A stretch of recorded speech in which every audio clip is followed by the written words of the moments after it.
You do not want your agent or manager spending 15, 20 minutes trying to track you down, keep asking you, are you going to send the tape in? When am I going to get the tape? You want your agent spending that time submitting, pitching, having coffee with a casting director, schmoozing with a producer, a director, Netflix, anything. You want your agent and manager spending time on those things that are going to benefit you, and not you going, how do I join SAG? How do I do this? That's where I come in. I have a lot of agent friends who will say, I love this parent or this actor. They're brand new. They don't know anything. And I don't have time to explain it to them. Can you do a session with them and get them up to speed so that they understand what I need? And so I work with a lot of agents and managers that way as well, because again, when you make their life easier, they work harder for you. They have more time for you. They have more bandwidth for that. And that's what you want. Because one of the reasons I'm not an agent anymore is because this business has become very volume based. You need to have twice as many clients as you used to in order to make the same amount of money. One of the best commercial agents in LA, she's like, you used to be able to have 150, 200, 250 clients and you could go gangbusters with booking. Now I need to have 500, 600 clients to have the same amount of bookings and make the same amount of money. So this business is volume based. Yes, there are a ton of platforms where everything is, but that has complicated things. We are not filming as many pilots anymore. During pilot season, there used to be 90 pilots that would come out, 90 possible new shows. Now, obviously, not all of them got picked up.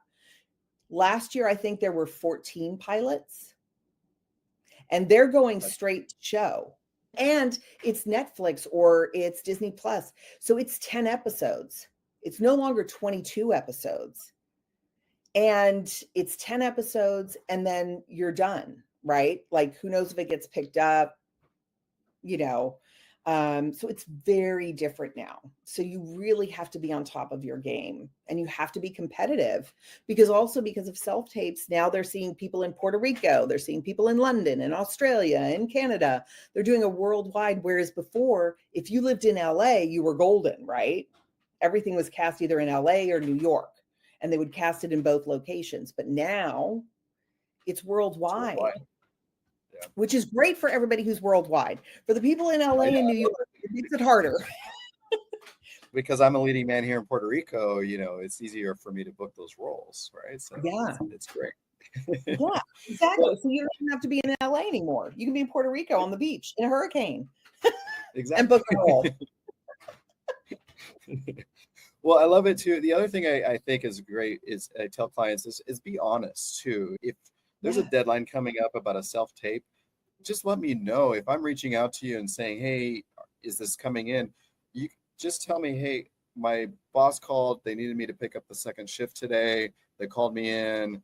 My coworker was sick. I'll get to it as soon as I'm off shift at 8 p.m. or, whatever it is. But just be honest. Just let me know, because then I stop worrying about it. You don't have to lie about it. I'm on it right now. And then 5 hours later, it still doesn't come in.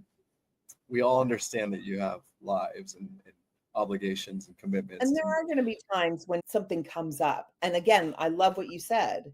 Communicate that. We can work with, but you have to communicate it.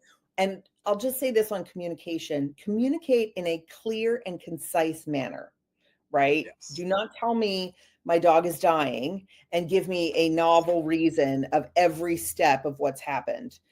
Just say, oh my God, Jen, our family dog is dying. I don't think I can do this today. And then I might say, oh my God, what's happened? And then you can explain to me. Otherwise, do not.